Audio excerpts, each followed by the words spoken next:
I'm very pleased to and very honored as well to be involved in this special issue, and especially for the reasons for which Luís Costa has invited me to give a paper for this special issue of the Portuguese Economic Journal.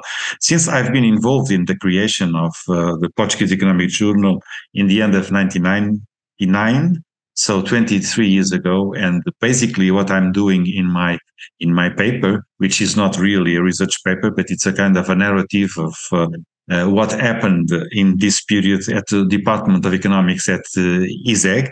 I was the head of department at the time, and it was not an easy decision to the creation of the Portuguese Economic Journal, since there was some opposition from members of the department who believed that it was important to keep going the former journal existing as a kind of an in-house journal, Estudos de Economia, and the decision was to try to do something different and an international journal with an international publisher, and not a journal published by the department itself, basically with the members of editorial board that were mainly professors at the Department of Economics at ESEG at the time. And as we can understand now, it was a difficult decision, but I believe it was the right decision to be taken. And especially because at the time there was also a concern, and a wider concern with the process of internationalization of the community of scholars working in economics and finance and business, in business administration and management sciences. And therefore, the idea which we have discussed among those who would be at the beginning of this project, namely Paulo Brito and João Santos Silva, it was that the ESEG and the department, the economics department, should give an example of how to try to organize a different way of creating new opportunities for young scholars doing good research in economics, for them to have the opportunity of having also a good journal published in English with an international publisher, but under the editorialship of a Portuguese team. Let's put it this way. The environment was changing at the time. There was a growing concern with internationalization, and we thought that this could be an occasion for giving a new impetus to the excellent research that was taking place at the time. So what I do in my paper published by this special issue of the Portuguese Economic Journal is to tell the story, is to give a narrative of what happened, at least in my view, in my personal, given my personal commitment in all this process, but also trying to understand the context in which it occurred, a context for which change is taking place at the main agency, Portuguese agency funding research, FCT, Fundação para a Ciência e Tecnologia, was experiencing also at the time.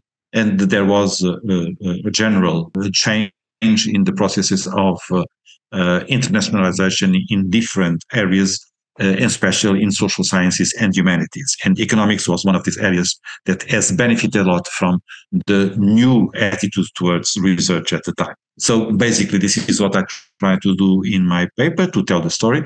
And also, since I have been, since 2008, I've moved from ESEG to a new Institute of Social Sciences, Institute of Social Sciences of University of Lisbon.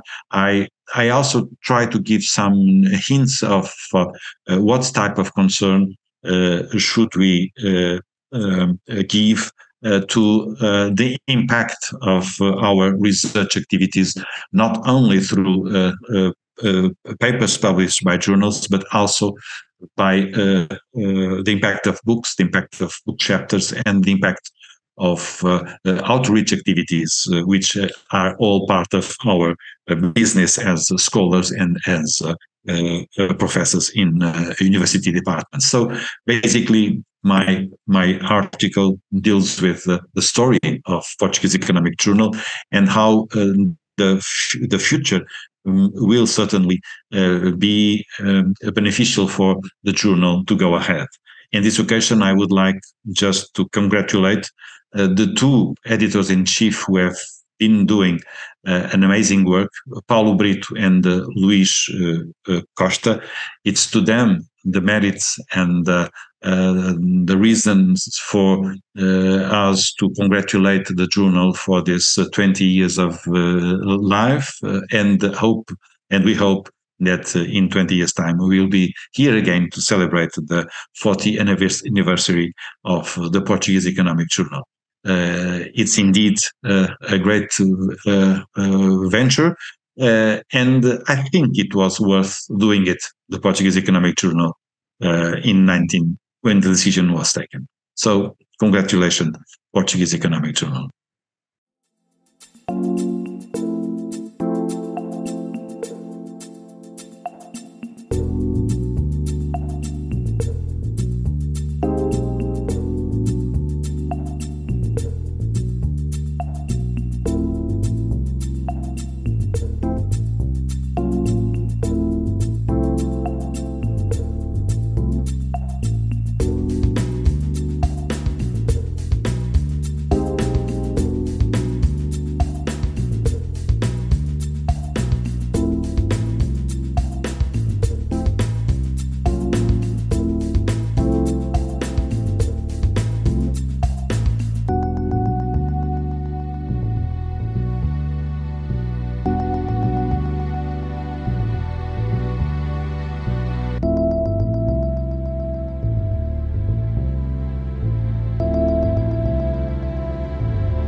So my name is Paulo Brito.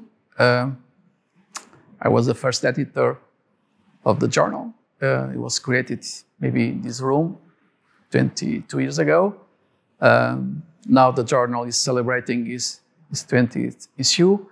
I've been editor in the first 13 issues. And now the editor is Luís Costa, and a very nice team of people that were able just to bring the journal to, I will say, majority. The journal is now, I think, a very important journal, and particularly is important for people that are doing research in a country like Portugal, which have not much big history on research on economics. However, I'm talking with you not as an editor, but as an author. I had a paper to be published in the 20th issue with the title "The Dynamics of Growth and Distribution in a Spatially Heterogeneous World." Like the Portuguese Economic Journal, this has been a kind of a pet project for me. I've been working on this for quite a number of years. In fact, there was a working paper published in 2004, and then my research moved to different directions. But people have been nice enough to be quoting this paper, and some people are even nice to say that this started some kind of a new strand in the literature.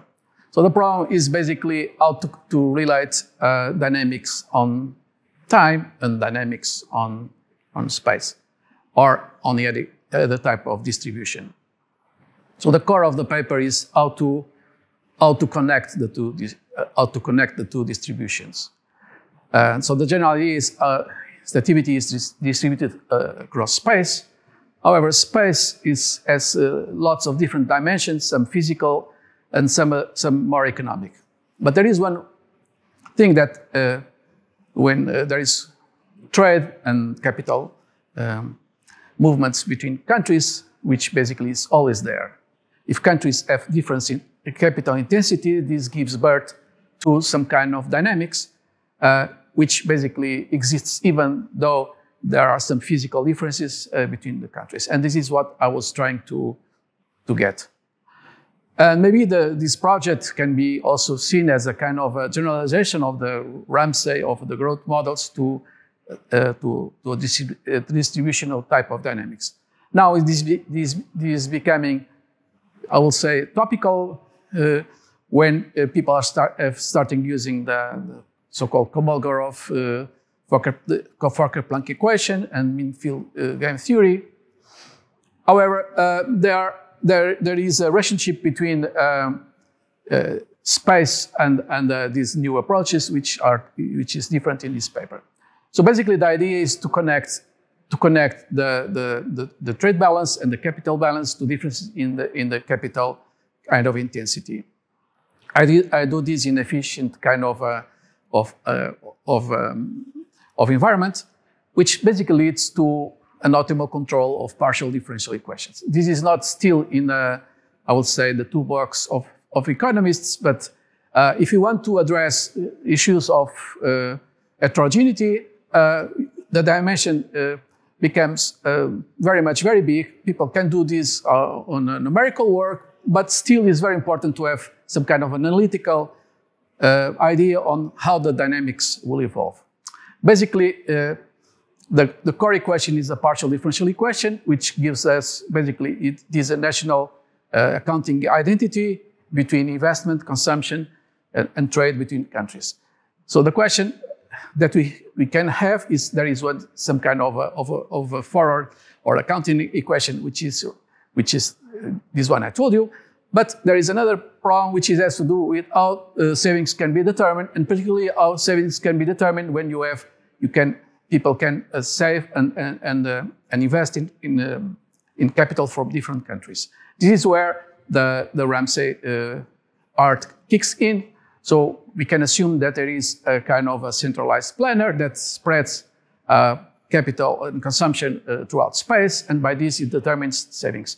So in the end, you have a system of one Euler equation, which is the constraint, and you have a generalization of the Euler equation, in which gives you the incentives for spreading out not consumption and savings throughout the space. What I find is that if the technology is linear, you have some kind of a generalization of an AK model, which is very much basically growth will basically be exponential, and countries will converge to some kind of a flat distribution. But if there is decreasing returns to scale, things become mathematically much more complicated, and the only thing you can do is to basically do some kind of approximation. What I find is that there is, by using Fourier transforms, which is a very nice way of basically addressing dynamics in a heterogeneous type of model, is that if you have an economy in which the technology is close to linear and the people basically save too much, it is possible to have some kind of instability which is generated by the spatial distribution. You don't have this in models of the Ramsey type or the Solo type. So you have some kind of distributional dynamics in which it is possible that although countries will converge on average to a steady state, a mean steady state limited distribution, you can have several different types of dynamics. Some dynamics, you see there are some forces of convergence that dominate, but it's possible to have dynamics in which there is divergence, so countries will become more and more unequal. And you cannot notice this just by looking at the first moment, like the average. So this is a kind of new result that you get when you really consider distribution.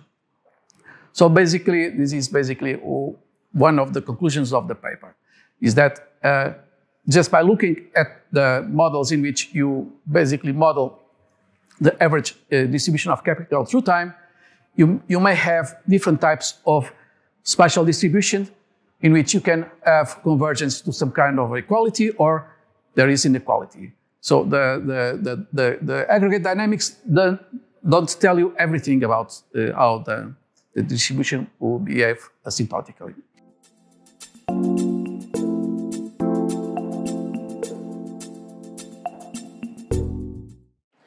My name is Pedro Barros, and I was part of the team that started building the Portuguese Economic Journal.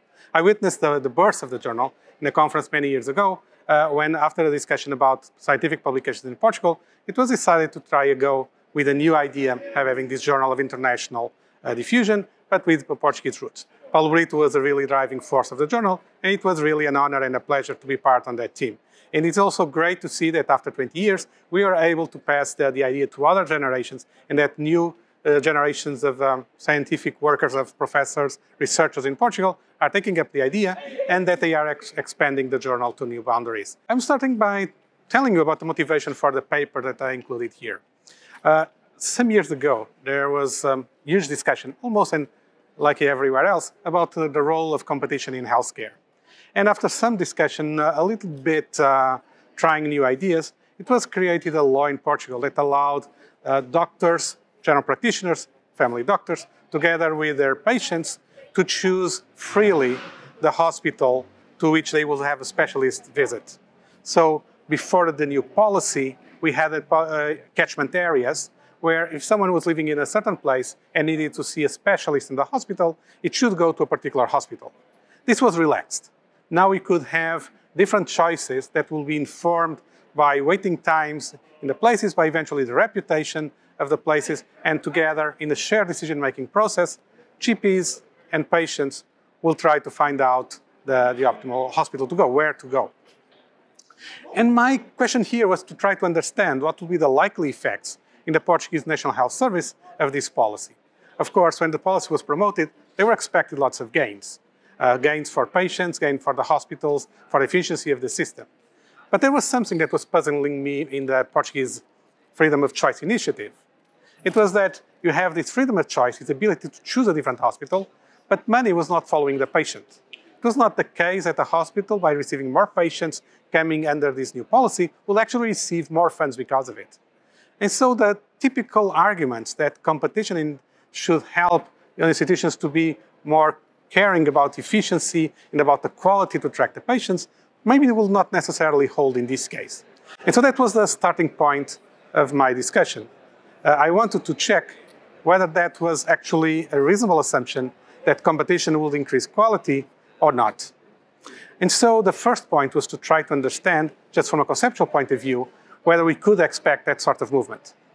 And in particular, I want to check what would be the likely effects that we could identify for the empirical analysis of this problem. And it turns out that if you have different qualities in the hospitals, which in the case of my application will be waiting times, it could be you could have flows of patients, of course, people who try to go to the place which has a lower waiting time, but then the optimal reaction from the hospital in terms of the quality that it has must be somewhat different than if the money follows the patient. And in particular, if having more patients just carries more costs, then having quality may have a penalty instead of a benefit. And so it was a starting point of that. But then I had a kind of a puzzle. If there is no reward to quality, why should different hospitals have different qualities to start with? Why are not they on the lowest level? And to understand that, I had to introduce two other elements in the analysis. One was altruism. Hospitals also care about the results that patients have, and not just the financial results, but also include the different managerial talent situations, saying that they have different efficiencies in different hospitals. With that, I could create initial asymmetries in the hospital's qualities, in the hospital waiting times for patients, that will then be the first guiding lines for the movement after the freedom of choice policy. And so I had to build first a good understanding of what we were observing before to understand what would be the impact of having the freedom of choice. And the implication from a conceptual point of view is that after freedom of choice, we could have a situation where qualities in hospitals may improve, or may improve in some and decrease in others, or may decrease in all of the hospitals. So in a sense, you get a richer set of possibilities, which does not yield a single prediction, leading to the need for empirical measurement to understand what was actually happening, or what actually happened in the first periods. So that was the second part of the paper. Let's bring the data in and see what we can say about the effects of the policy. Ideally, I would like to have individual data about patients choosing to go one place or another, Unfortunately, that does not exist, or it is not available for research. But there is aggregate data which can be used. It is linked to this idea, which is the proportion of people that are in the waiting list to be seen in a hospital visit that were waiting lower than a maximum time that is ensured to patients. So we have a target waiting time, and we can see what the proportion of patients are under that target waiting time. And that's what I'm going to use in the paper. And so when I take this to the data, I need to be careful also to think that, well, maybe the hospitals that are different at start, they will have also different ways to react to the policy. And I need to allow for some hospitals that will be the best performers, having the lower waiting times, will actually be attracting patients, even if they don't do anything in reaction to the policy, while the hospitals that have worst waiting times will actually be freeing up patients to other hospitals, even if they don't change anything in what they do.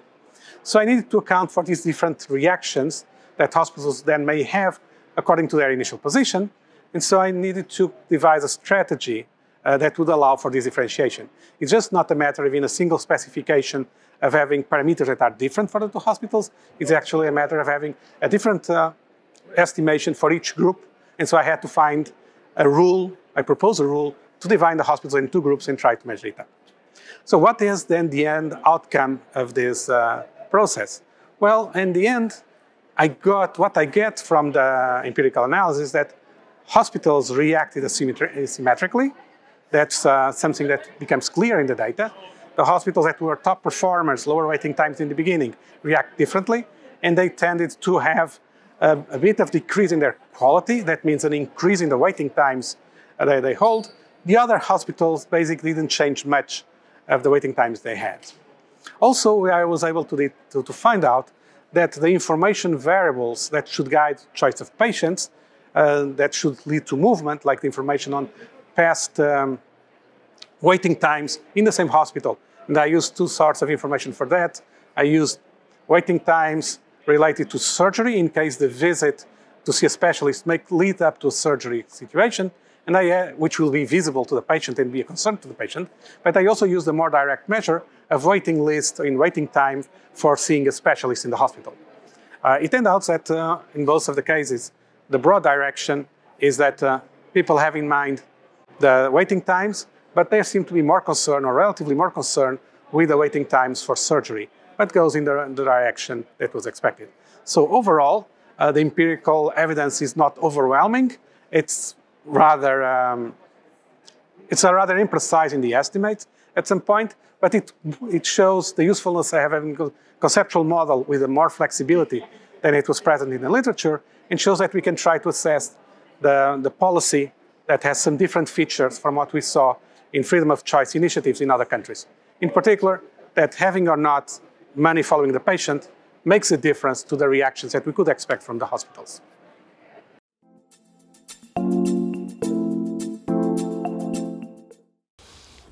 Quesnay's formule du tableau économique, published in 1766, is a remarkable early attempt to formalize an economic analysis.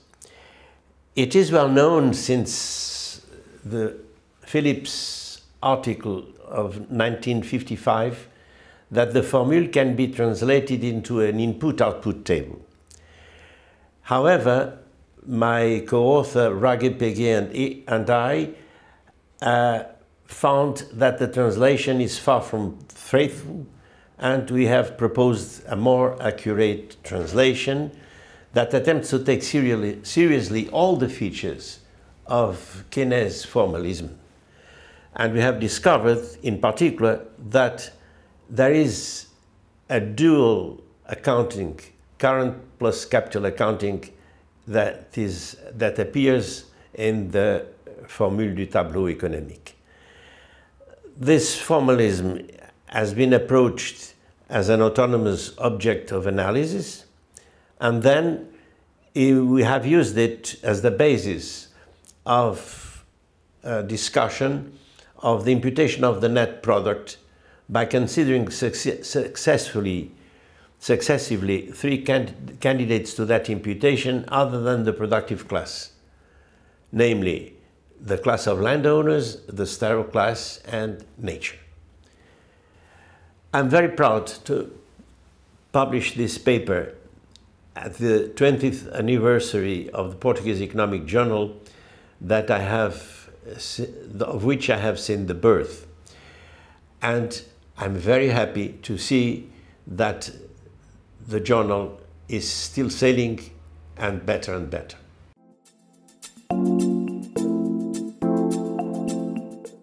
My name is Pedro Portugal.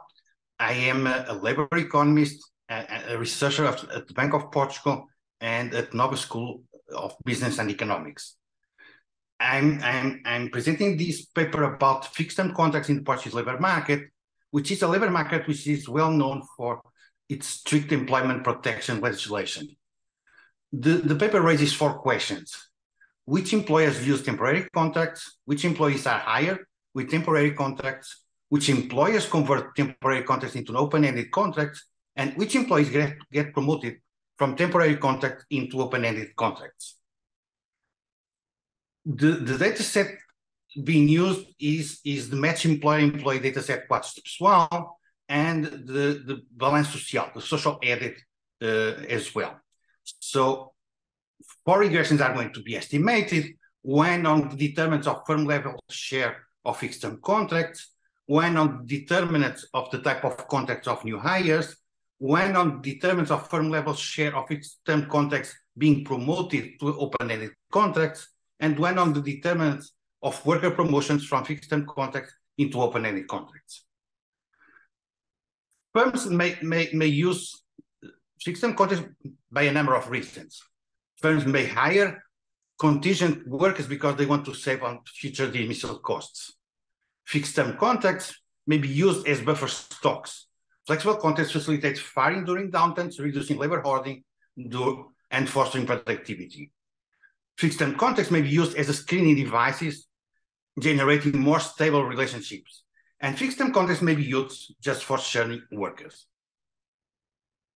Who hires fixed-term contracts? So there is this high connection between human capital intensity and fixed-term contracts, which moves in opposite directions. Workers hired to fill higher rank positions are likely to pass through a more demanding screening process, and if bad matches are formed, they will be quickly undone. Firms that invest more in training also employ less workers with fixed-term contracts. Who gets a fixed-term contract? Female workers, immigrants, low-educated workers are more likely to be hired on a temporary contract. The probability of receiving a temporary contract decreases with the worker's age. Who promotes temporary contracts to permanent positions? Human capital intensive firms are those that promote temporary workers to permanent positions more often. Fixed-term contracts are more likely to end with conversion to an open-ended contract among firms that invest more in training. Who gets promoted? Schooling and age are important determinants of employment prospects of temporary workers. Immigrants are significantly less likely to make a transition. Firm-provided training has a positive effect on the probability of a temporary worker being promoted.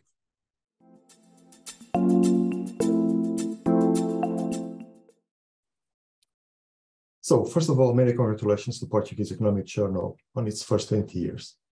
Special congratulations and thanks to Paulo Brito and Luís for their amazing work as editors-in-chief, and also to all others who contributed to the success of the journal, including the researchers who published in the journal. I was very happy to be invited to contribute to this special issue. And the paper I wrote to this special issue is joint work with Silva and Ferreira, and is a paper on the estimation of the gravity equation for trade. Essentially, is a survey of the state of the art techniques for the estimation of gravity equation for trade following our 2006 paper, The Log of Gravity. So in the current paper, we start by presenting the log of gravity in a very light way, so non-technical way, making it accessible to a wider readership. We also emphasize some aspects of the paper that are not perhaps emphasized enough at the time, and downplay some aspects that are not important anymore, although they appear to be important at the time. We also try to answer many of the questions that we regularly receive on the paper, therefore making the content of the paper more transparent to a wider readership. Having covered the law of gravity, we then focus on the work that we have done, so Silvan and I, on the same topic. This work was published in a set of smaller papers that followed, where we address special, particular issues related to the implementation of the estimator and to its use in different contexts. So this additional work that we've done contributed to the popularity of the original work and make it more useful and more accessible to others. Having done that, we then look at the contribution of many other researchers who extended our original work and made it even more useful and more accessible to many researchers. So in particular, for example, the work of Paulo Guimares with his co-authors Sérgio Correia and Tom Zilkin on the implementation of the Poisson pseudo-maximum likelihood estimator has been crucial for the popularity of the estimator and for the adoption of the estimator by a wide range of researchers in different areas. And talking about different areas, we conclude our paper by surveying many of the applications of the paper, not only in the gravity equation, but also in other fields that range from labor economics and migration to forest fires. So the estimator has become very popular thanks to the work of all these other researchers that contributed to the field. So in short, we presented a survey, a state-of-the-art survey of the estimation of the models for gravity equation for trade, which I hope will be useful to many readers, especially younger ones. I recently used the paper as the basis for a summer school on the gravity equation, and the paper was very well received. So hopefully the readers of Portuguese Economic Journal will also find it useful. So again, many congratulations to the journal and many congratulations on this idea of creating a special issue to commemorate the 20 years of the journal. And we look forward to the next 20 years.